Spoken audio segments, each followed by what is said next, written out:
Hola, profe, Sí, sí. profe, Hola, buenas profe. noches. Sí, se la escucha. Bien, buenísimo. Bueno, ya estoy grabando la clase, eh, así que voy a empezar. No tengo habilitada la sala, así que el que se va a ir sumando va a poder sumarse sin necesidad que yo lo tenga que admitir. Así que bueno, ahora les voy a compartir pantalla para que podamos em, ver el Power que les había compartido la otra vez. Díganme si lo pueden ver, todos bien. Así continuamos. Bueno, Profe, sí, yo soy Santiago Benavides, no puedo entrar con mi correo. a ver, sí, eso les iba a pedir para ver quiénes están. La vez pasada creía que en la grabación iba a quedar, pero no queda grabado con los nombres, así que los voy a anotar ahora. Gracias, Santi.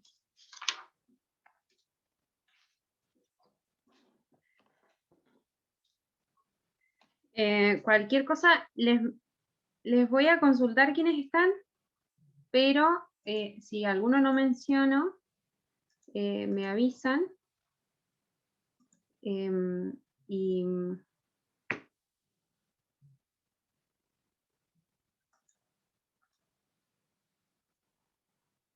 a ver, dejo de compartir pantalla.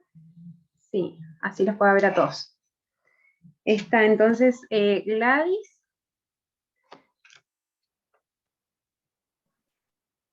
Sí, profe. Fuentes Gladys. Bien. ¿Quién más está? Bilurón.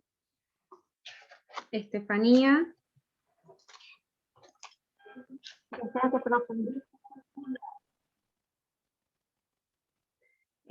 Álamo Nahuel. Sara Parra. Sí, profe, hola. Sí, profe.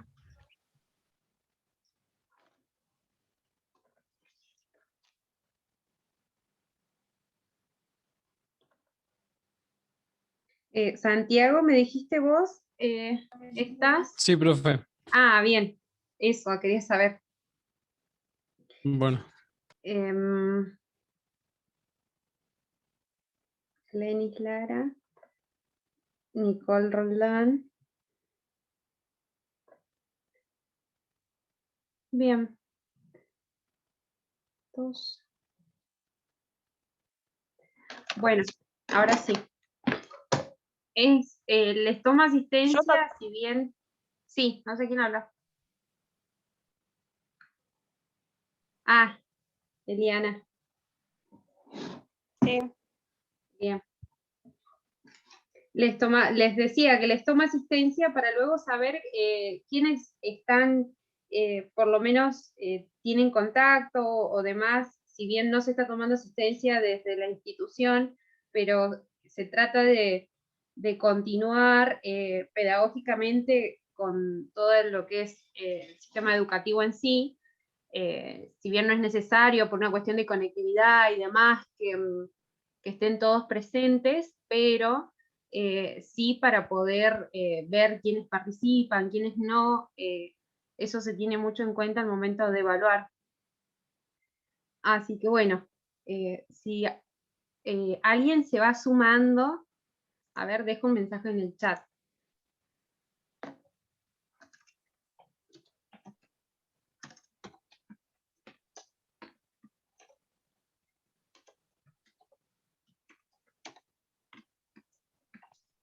Así les marco asistencia a los que se vayan sumando.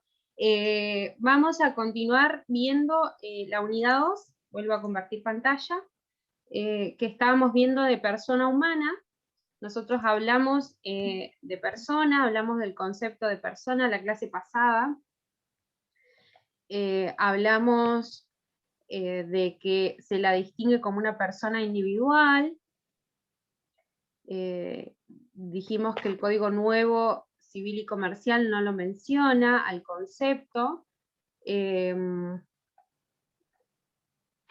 sí lo hacía el Código Derogado, diciendo que persona se denominaba todo ente con características de humanidad o rasgos de humanidad. Hablamos del momento de la concepción, y dijimos que esto era importante para determinar el momento en el cual la persona adquiere todos sus derechos, y tanto los atributos de la personalidad como los derechos personalísimos en sí. Dijimos que los derechos, los derechos que hacen a la personalidad del hombre y los atributos en sí forman parte de los derechos humanos, y los relacionamos a estos como parte del derecho natural. Hablamos también de los caracteres,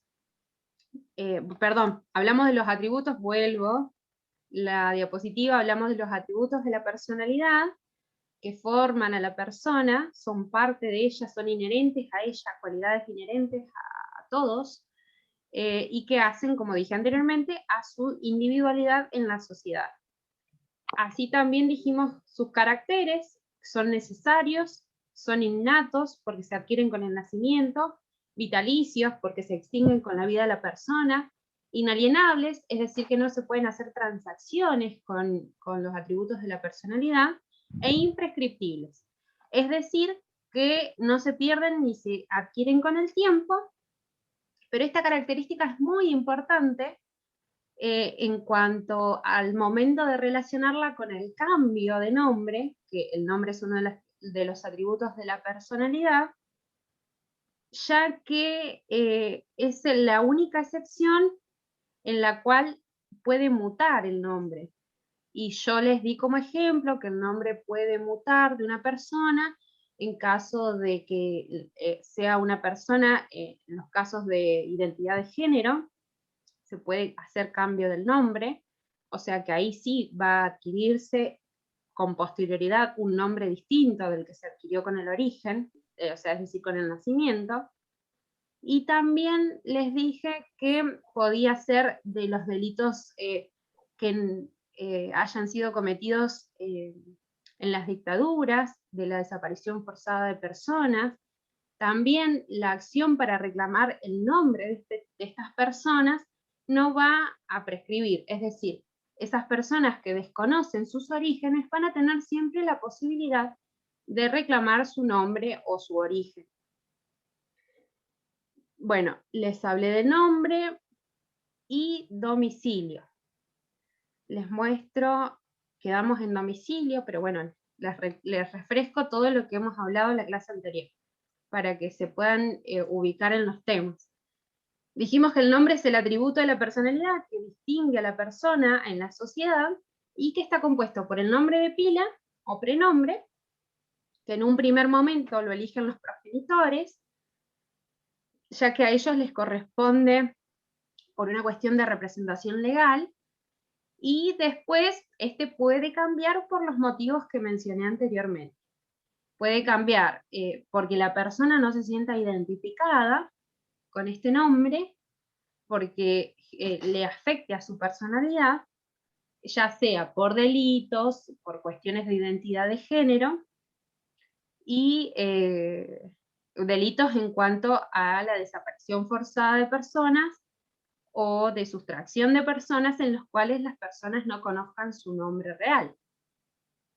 Y el apellido, que también dijimos que forma parte del nombre, es el que se adquiere por filiación, es decir, por reconocimiento de los progenitores a su hijo o hija.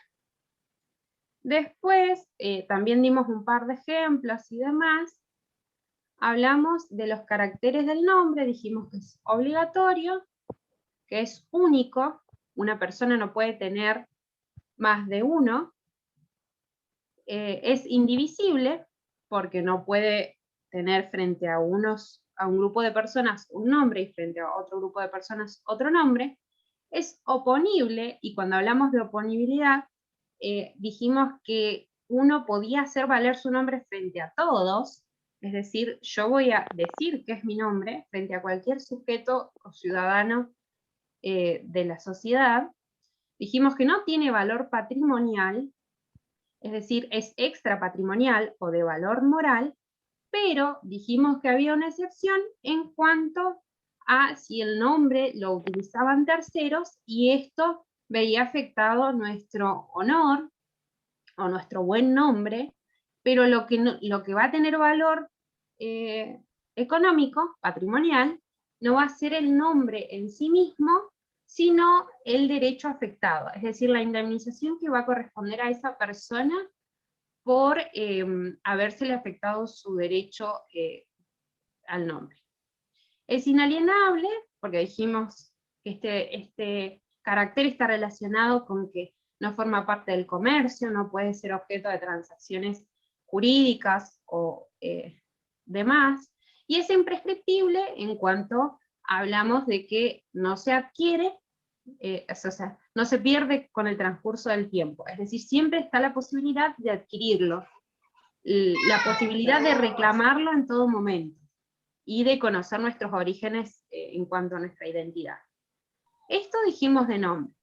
Nos quedamos hablando de domicilio, y se nos hizo demasiado tarde, así que vamos a arrancar desde acá. Es otro de los atributos de la personalidad, es decir, de la persona humana, y el domicilio en general, o sea, el concepto genérico de domicilio, es el lugar de residencia de la persona humana. Pero a su vez, hablamos de que se presentan dos tipos de domicilio, que es uno, el general, que es el lugar donde las personas realizan la generalidad de las relaciones en sociedad, o sea, que es donde lleva sus relaciones sociales, y el especial. El general también tiene una subdivisión, y bueno, como les dije, es el que las personas cumplen la generalidad de las relaciones jurídicas, y se clasifica el domicilio general en legal y en real. El legal va a ser solo el determinado o fijado por la ley o por autoridad competente.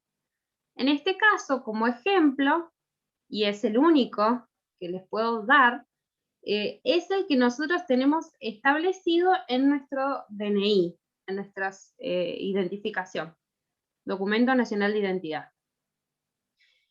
Fíjense que este solo lo puede fijar la autoridad competente, que corresponde a la que forma parte del registro del Estado Civil y Capacidad de las Personas, que es donde podemos ir a hacer los cambios de domicilio y entre otros trámites más. Este es el domicilio legal, el fijado por la ley o por autoridad competente. Y el domicilio real es aquel en que nosotros tenemos el ánimo de permanecer, es decir, la residencia donde pretendemos permanecer, y este puede variar de acuerdo a nuestro ánimo de residencia. Nosotros podemos mudarnos de residencia en el caso de que tengamos que extinguir un contrato de locación. Es decir, cuando hablo de locación, que por ahí se los menciono mucho, me refiero al contrato de alquiler, así se denomina jurídicamente, que por ahí nosotros estamos alquilando en un determinado lugar, en el cual no es el que figura en nuestro DNI, es decir, esa residencia donde nosotros tenemos el ánimo de permanecer, no es el que fue fijado por la autoridad competente. Entonces, cuando hablamos de domicilio real, yo en ese momento les di el ejemplo de que por ahí sucede con estudiantes que se tienen que mudar a otras localidades para culminar sus estudios terciarios universitarios, que el domicilio legal, que es el que figura en sus respectivos DNI, no es el mismo que el real. El real es donde tienen el ánimo de permanecer por estar estudiando en ese lugar. Después del domicilio, se habla de un domicilio especial. Tenemos entonces general y especial por el otro. El general es el que explicamos, que puede ser legal o real, y el domicilio especial es aquel que está determinado está establecido, para determinadas relaciones jurídicas, es decir, para situaciones específicas.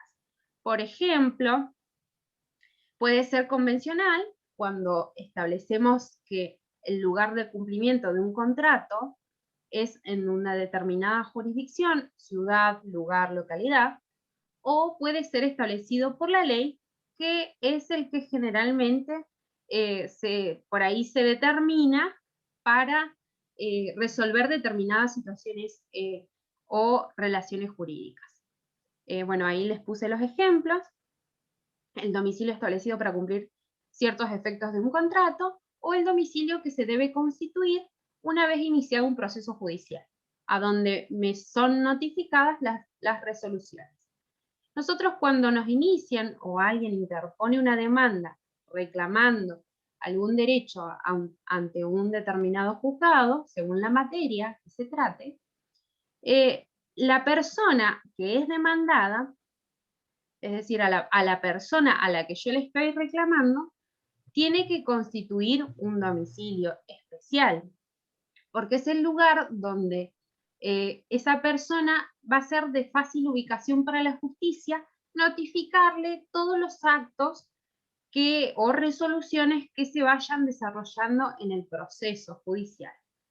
Entonces, por eso se dice que la persona que es demandada debe constituir un domicilio especial para que a partir del momento en que se presenta ante la justicia, sea un lugar determinado a donde le notifiquen las resoluciones que va dictaminando el juez. Hablamos ahora de otro atributo de la personalidad, que es la capacidad. La capacidad en sí es el grado o aptitud que el ordenamiento jurídico reconoce a las personas para ser titulares de derechos y deberes, pero también para el ejercicio de las facultades que emanan de esos derechos o el cumplimiento de las obligaciones que implican todos los deberes que tenemos. ¿Se acuerdan cuando hablamos en las primeras clases y en los primeros videos, está en el primer video de hecho, de derecho objetivo y derecho subjetivo? Se relaciona con este tipo con los tipos de capacidad. El derecho objetivo nosotros dijimos que es la norma, ¿no? Es toda norma que está plasmada según los procedimientos adecuados para emitirla. Ese era el derecho objetivo. Y el derecho subjetivo era la facultad que nosotros tenemos de reclamar esos derechos que están plasmados en la norma. Bueno, en este caso se relaciona con los conceptos de capacidad de derecho y capacidad de ejercicio, también llamada de hecho. El código la menciona hoy en día como capacidad de ejercicio. La capacidad de derecho van a ser todos los derechos que el ordenamiento jurídico me reconoce y que yo soy titular de ellos desde el momento del nacimiento. No se puede hablar hoy en día de personas incapaces de derecho, o sea, todas las personas somos capaces de derecho. Lo que se habla son de ciertos supuestos de incapacidades de derecho, es decir, hay ciertas situaciones que la ley prohíbe, por lo que nosotros no podemos ejercer ese derecho. En el caso, acá les puse un ejemplo, que es una incapacidad de derecho, podría llamarse así, que es la prohibición de contraer matrimonio a personas unidas por el vínculo, por ejemplo, entre hermanos. Nosotros todos tenemos el derecho o la posibilidad de contraer... Sí. Se le cortó, no sé si a mí sola me pasó los últimos 3 minutos de que estuvo hablando, la voz, no se le escuchaba. Puede ser, sí, ahí me fijo. Sí, puede ser, porque no tengo muy buen internet, pero estoy grabándoles la clase, así que como les dije la otra vez, cualquier cosa que... La verdad que en la situación en la que estamos con el internet está complicado, porque a ninguno nos funciona a la perfección, pero no se preocupen que yo les estoy grabando la clase, después se las voy a subir como les he subido a las otras.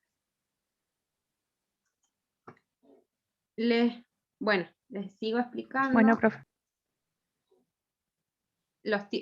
Me toqué sin querer el mouse. Les decía que en este caso de incapacidad de derecho, les podía dar el ejemplo de la prohibición para contraer matrimonio entre el parentesco por el vínculo, que podría ser entre hermanos, o con los ascendientes o descendientes que serían padre e hijos, hijas. Después, en cuanto a la capacidad de ejercicio, es la facultad que nosotros tenemos de ejercer por sí mismos nuestros derechos. Todos los derechos que el ordenamiento jurídico nos reconoce. Pero en cuanto a la capacidad de ejercicio, se nos presentan ciertas situaciones especiales que el Código Civil y Comercial ha sentado un principio general diciendo que toda persona humana puede ejercer por sí misma sus derechos, salvo las excepciones establecidas legalmente. Es decir, ha plasmado un principio que es el de la capacidad, o sea, la capacidad de ejercicio se presume en toda persona, salvo los supuestos, o sea, las únicas excepciones para que una persona sea incapaz de ejercicio es los que establece el Código. Y están establecidos en el artículo 24 del Código Civil y Comercial de la Nación, y son la persona por nacer, que es representada en el ejercicio de sus derechos por sus progenitores, la persona que no cuenta con edad y grado de madurez suficiente, y las personas declaradas incapaces por sentencia judicial. Es decir, estas tres clasificaciones que hace el código son las únicas excepciones a las cuales la persona no puede ejercer por sí misma sus derechos, sino con una asistencia de un representante, que según el caso va a tener distintos nombres. El código, bueno, yo les dije que lo menciona en el artículo 24, y la doctrina habla, es decir, todos los pensadores del derecho, se habla de que se ha plasmado en el código una capacidad progresiva. La clase pasada, una de sus compañeras, no recuerdo ahora los nombres, me consultó si el menor podía, qué pasa si se podía cambiar el nombre. Una cuestión, algo similar fue la pregunta que me hicieron, y mi respuesta fue de que se va a tener en cuenta la edad del menor, y se lo va a escuchar en el proceso judicial al niño o niña que pretenda un cambio de nombre, ya sea en su prenombre o en su apellido, que los dos forman parte del nombre, recuerden eso. Entonces, por eso se dice que los autores, los juristas, o autores del derecho, dicen que en el Código Nuevo se ha plasmado una capacidad progresiva, porque antes el viejo código establecía tajantemente que hasta cierta edad se era incapaz. De cierta edad a otra edad se adquirían algunos derechos, y de otra edad, y así hacía sus clasificaciones de la capacidad de ejercicio, es decir, que para determinadas edades el código nos dejaba o no ejercer, ciertos derechos. Entonces, por eso hoy en día se habla que mientras se pueda corroborar que la persona va adquiriendo con la edad un grado de madurez suficiente para comprender los actos de los que es parte, se habla de una capacidad progresiva. Pero siempre y cuando estos actos jurídicos no sean de carácter patrimonial. Es decir, siempre y cuando tengan que ver con respecto a esa persona y no a otra. Y no sean atinentes al comercio. Los actos jurídicos atinentes al comercio, ya sea para ejercer el comercio o para ejercer una relación laboral, es decir, de trabajo, la ley sí ha establecido ciertos rangos etarios que se tienen que tener en cuenta y no pueden contrariarse. Por ejemplo, los menores ha establecido que puede haber un contrato a partir de los 16 años, siempre y cuando con ciertos límites. El comercio también, hay ciertos actos jurídicos comerciales que según la edad no se van a poder llevar a cabo. Entonces, la capacidad progresiva se presenta y se va a tener en cuenta con respecto a los derechos no patrimoniales, es decir, que hacen a la persona.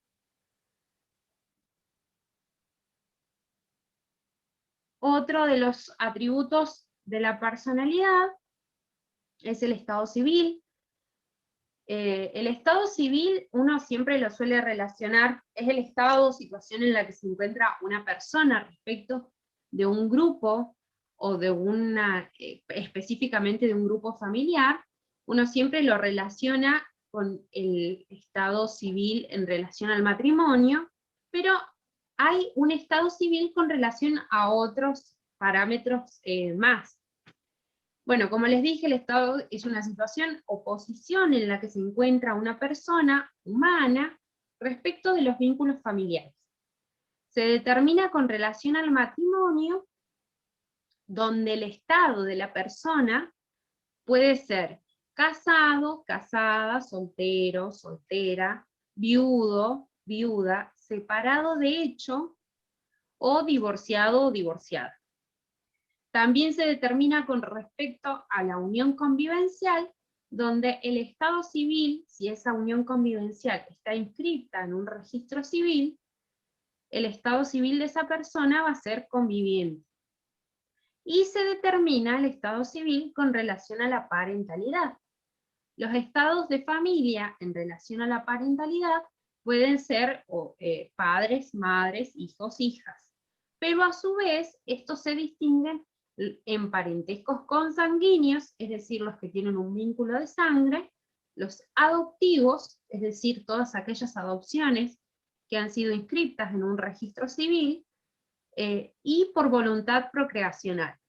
Recuerden que yo les dije que ya existían dos formas de concepción, es decir, la forma natural, que conocemos todas, todas, y la forma por técnicas de reproducción humana asistida, que es la que se conoce como fecundación in vitro. Por eso se dice que cuando una persona concibe a otra por estos medios, es decir, estas técnicas de reproducción humana asistida, se lo denomina vínculo, o sea, por voluntad procreacional. Pero bueno, el clásico es padre, madre, hijo, hija, en general. Pero bueno, también se hace esta distinción, si es de sangre, si es adoptivo, o si es por voluntad procreacional. Estos cuatro atributos de la personalidad que les vengo mencionando, es decir, el nombre, el domicilio, la capacidad y el estado, son los que generalmente se enseña y se han enseñado a lo largo del tiempo, pero además de estos, el código con la constitucionalización del derecho privado, es decir, a partir de que se sanciona el Código Civil y Comercial, se ha empezado a implementar y a regular todos los derechos en base a la Constitución. Antes era dejada de lado y se veían como materias totalmente separadas. Hoy en día eso ha adquirido gran importancia, por eso se habla de que se constitucionaliza el derecho privado, y han adquirido importancia los derechos personalísimos como atributos de la personalidad. Los derechos personalísimos son aquellos derechos de contenido extrapatrimonial que son, como vengo repitiendo, al igual que los atributos de la persona, son inherentes y hacen a su dignidad.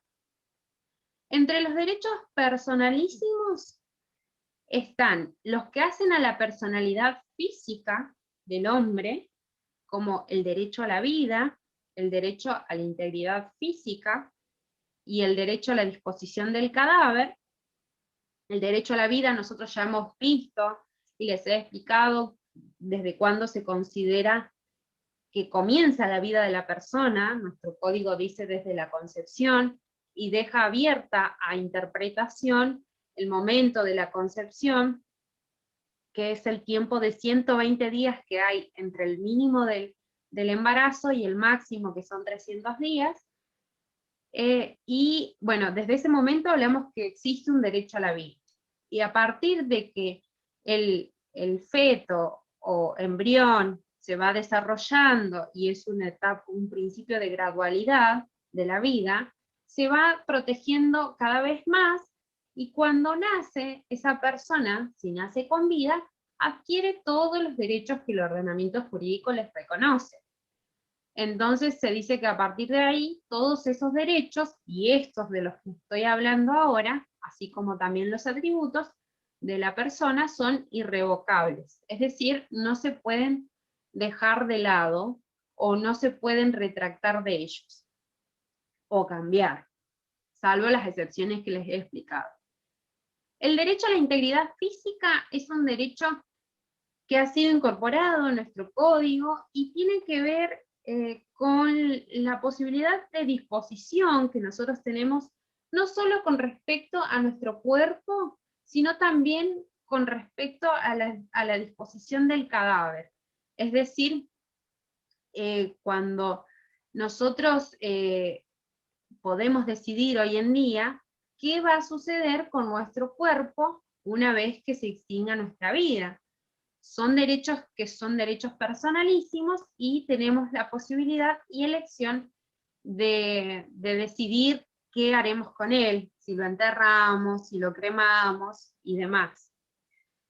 A la integridad física ha sido muy novedoso la incorporación al Código Civil y Comercial, porque tiene que ver con la posibilidad de nosotros aceptar qué tratamientos médicos podemos recibir, cuáles vamos a dar el ok. Nosotros, cada vez que asistimos a un centro médico especializado o no, o sea público o privado, tenemos que tener un conocimiento de los tratamientos que nos van a efectuar los médicos, y esto es lo que los autores del derecho llaman consentimiento informado. Es decir, ningún especialista de ninguna ciencia puede intervenir con tratamientos médicos o quirúrgicos en nuestra salud si previamente no tiene el consentimiento y nos ha informado qué efectos o qué consecuencias o efectos secundarios puede llegar a ocasionar este cambio. Después, dentro de los derechos personalísimos también,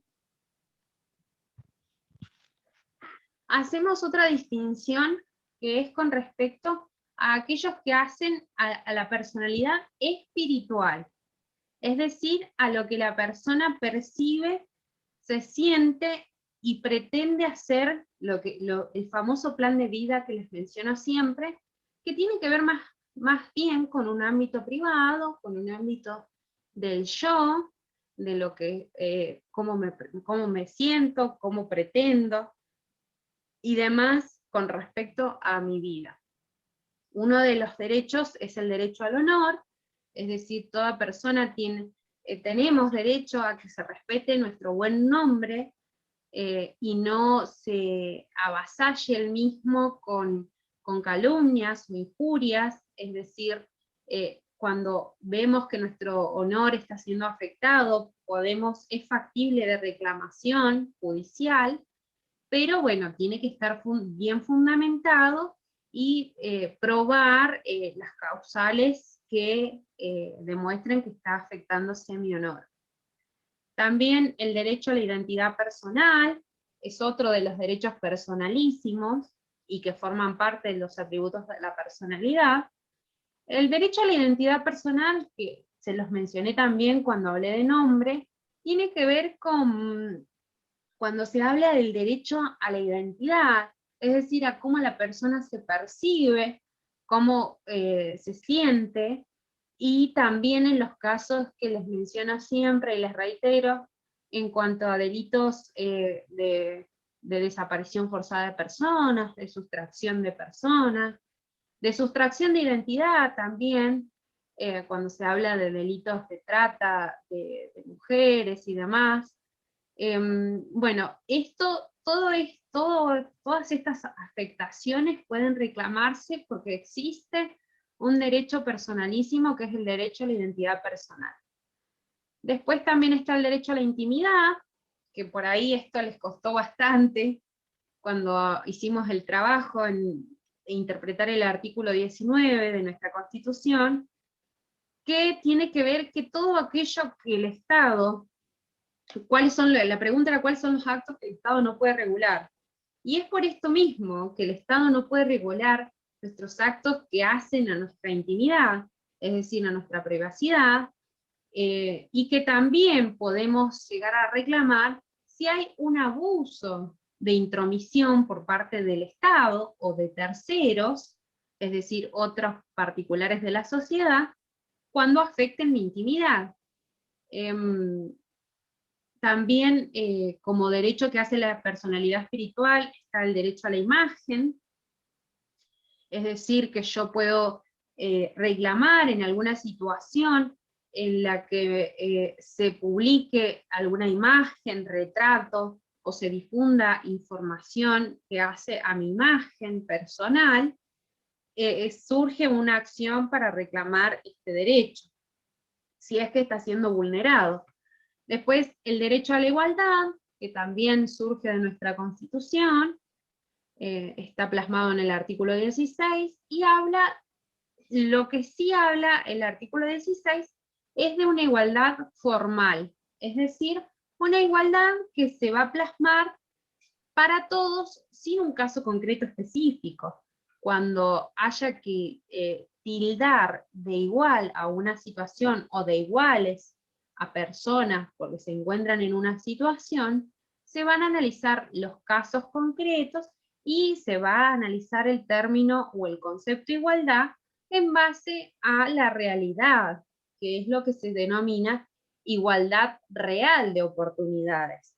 Porque la ley es formal, es decir, está plasmada, pero no habla de un caso concreto. Pueden surgir distintas desigualdades y no todas estas desigualdades se van a resolver de la misma forma. Cada una va a merecer un análisis específico y en ella van a haber otros factores que influyen para determinar que las partes que se trata la situación sean iguales. Y por último también, que hace a la personalidad espiritual, es el derecho a la libertad. Este derecho a la libertad también está plasmado en el artículo 19 de nuestra Constitución, y miren si no es importante, porque es el que nos permite hacer todo lo que no está prohibido. Es la segunda parte del artículo 19, que dice, ninguna persona está obligada a hacer lo que la ley no manda, ni privada de lo que ella no prohíbe. Es decir, nos deja un margen de libertad siempre que la ley no prohíba ciertos actos.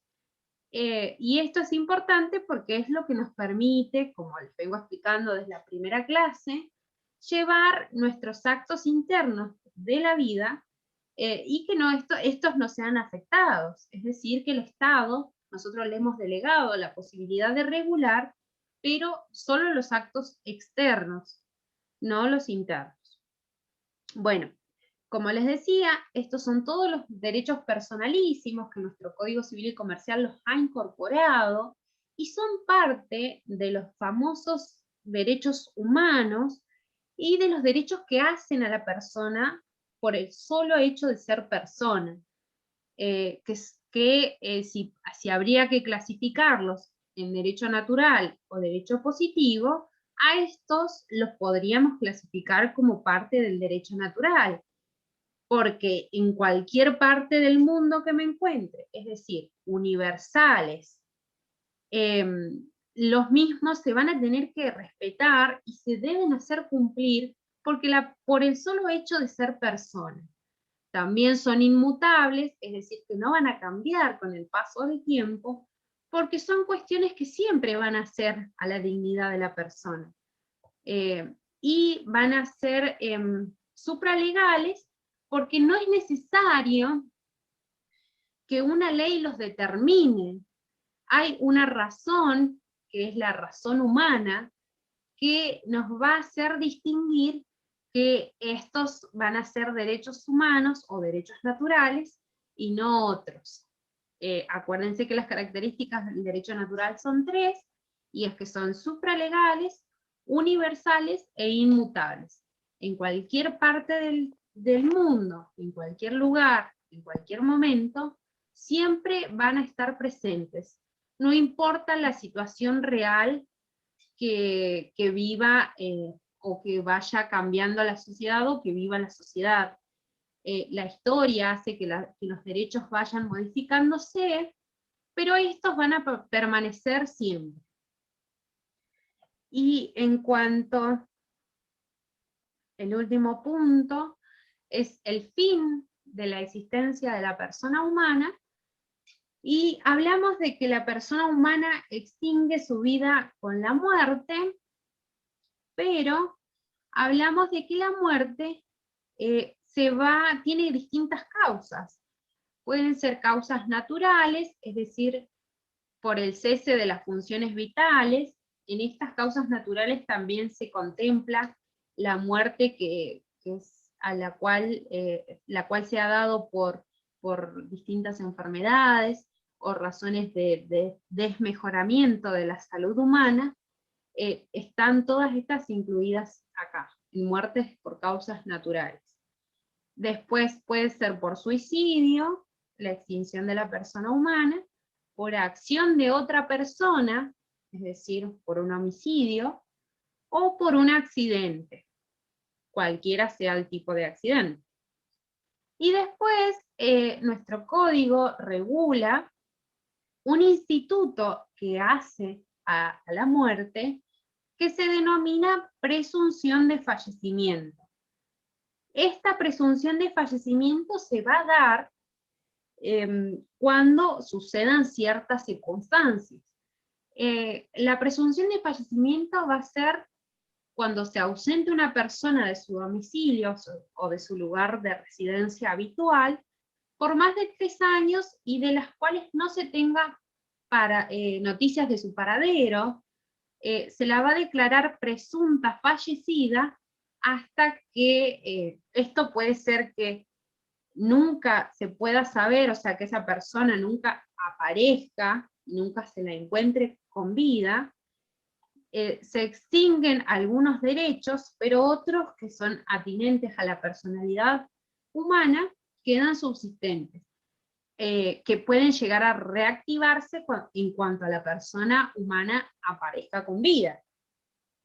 Mientras que otros, más bien los de carácter patrimonial, van a dejar de subsistir, porque no se pueden cumplir si la persona no está presente.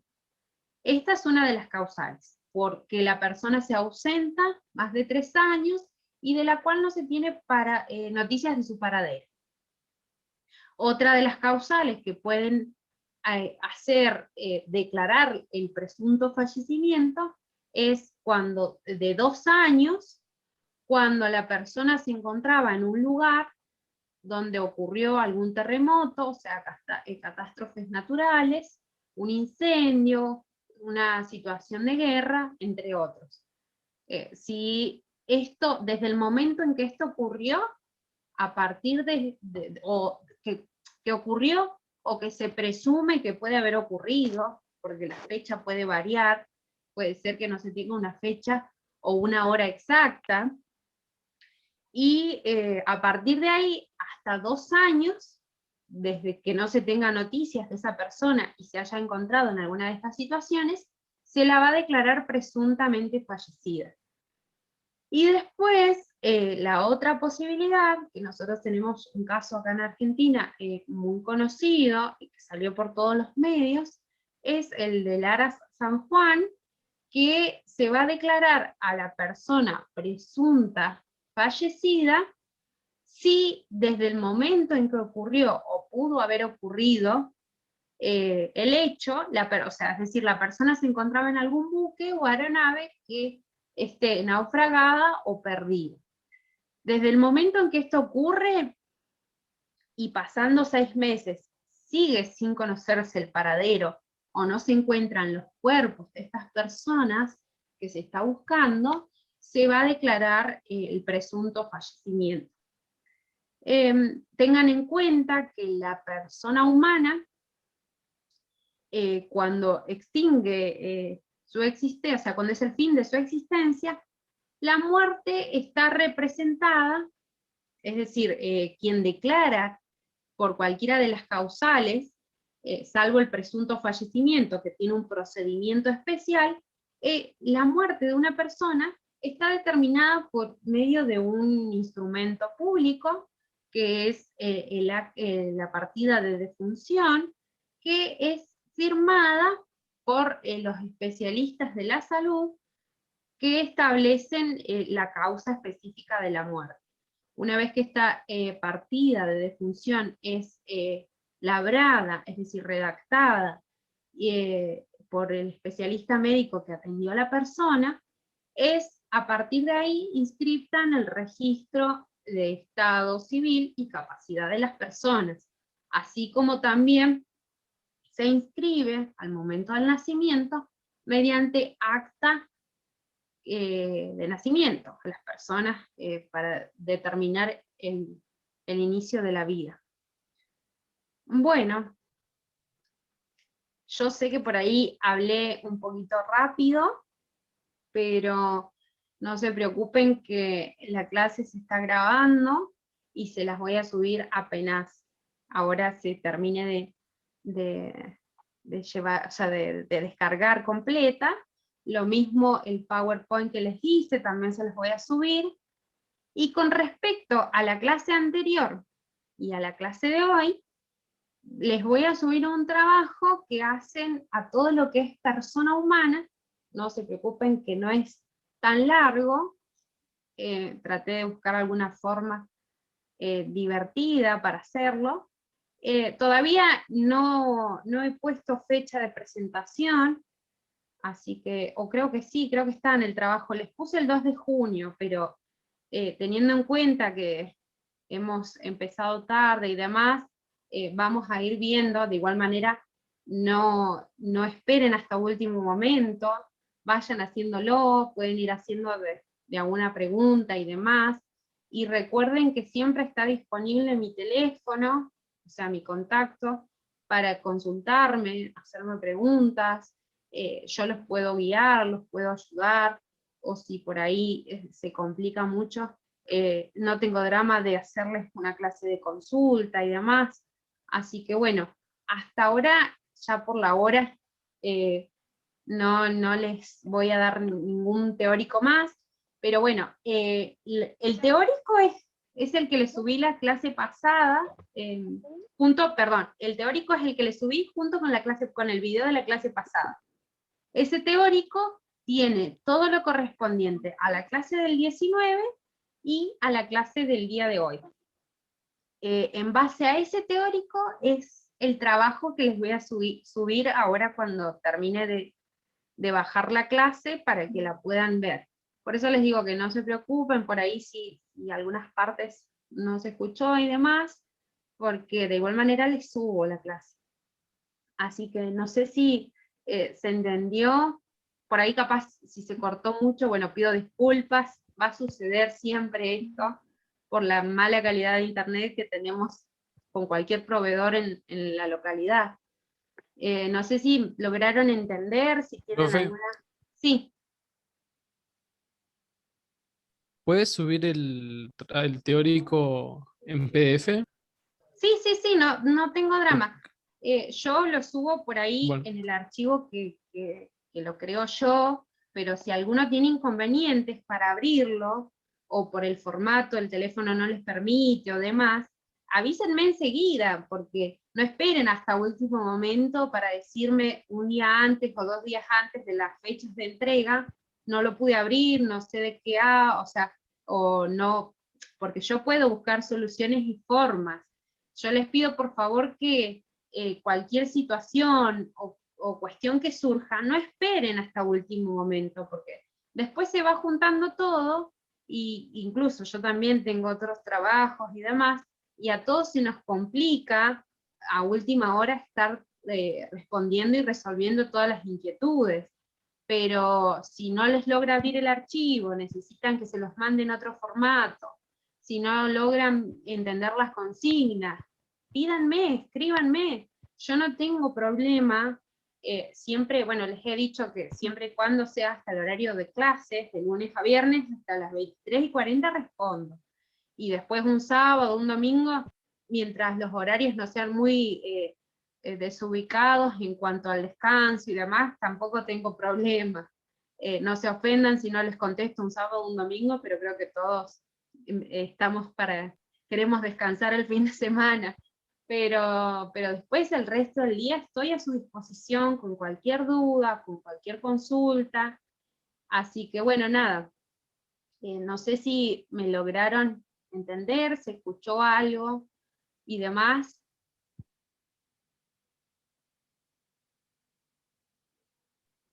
Sí, profe. Bueno, gracias, Eliana. Bueno, los dejo. Ahora les voy a descargar la clase. Recuerden que la clase de hoy, el tema de hoy y el tema del miércoles pasado tienen conexión, y el teórico ya lo subí, pero bueno, si alguno necesita que lo transforme en otro archivo o demás, me avisa, yo lo hago, no tengo problema. Y si les parece, les subo también la diapositiva, que por ahí capaz al momento de estudiar y demás, en algún momento les puede servir. Así que nada, bueno, espero que estén muy bien. Yo ahora después cuando suba la clase les aviso y les subo el teórico, el trabajo Disculpe, práctico. profe, ¿va a tomar asistencia o no? Ay, sí, tomé al inicio, pero no sé si están. A ver, no sé si están todos los que capaz se sumó más gente. Nahuel, sí, Álamo Nahuel, Benavides Santiago. Sí, presente. Bien, Clause Miguel. Me pareció verlo conectado. No. Sí, profe. Ah, bien, me parecía. Yo por ahí no los conozco Sí. y a veces ingresan con otro usuario.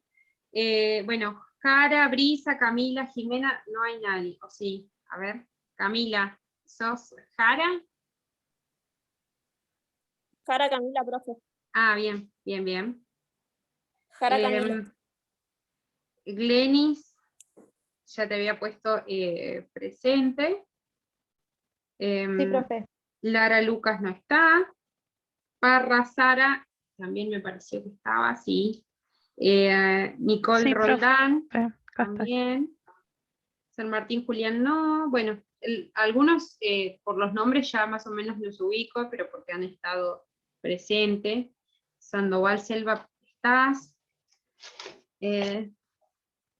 No, alguien que no mencioné. Bilurón ya te había puesto presente, me parece, sí.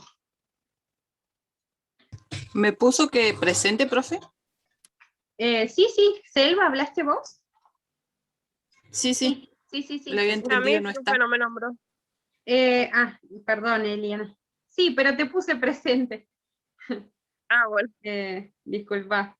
No sé, bueno, creo que no está nadie, no se conectó nadie más. Yo por ahí, por eso les había puesto en el chat que si alguno ingresaba después que me avisara, para poder ponerles el presente. Lo que por ahí puedo hacer es para la próxima clase hacerles un formulario de Google y mandarles el link para que ustedes pongan su nombre y pongan el presente. Solo la asistencia de esa forma. Por ahí está bueno porque yo en esto de que entre que comparto pantalla, que pongo play a la grabación, desactivo, pongo pausa, saco, por ahí no estoy prestando atención a los nombres, y yo me confié en la clase pasada de que los nombres iban a aparecer en la grabación, pero no sé si alguno ha visto el video de la clase pasada, figuran solamente los iconos sin nombre, así que bueno, de igual manera, como les digo, no se está tomando una asistencia formal, pero sí es importante para todo lo que tiene que ver con la nota, los trabajos y demás. Y como les dije el primer día, me gusta si tienen preguntas, inquietudes y demás, anímense, consúltenme.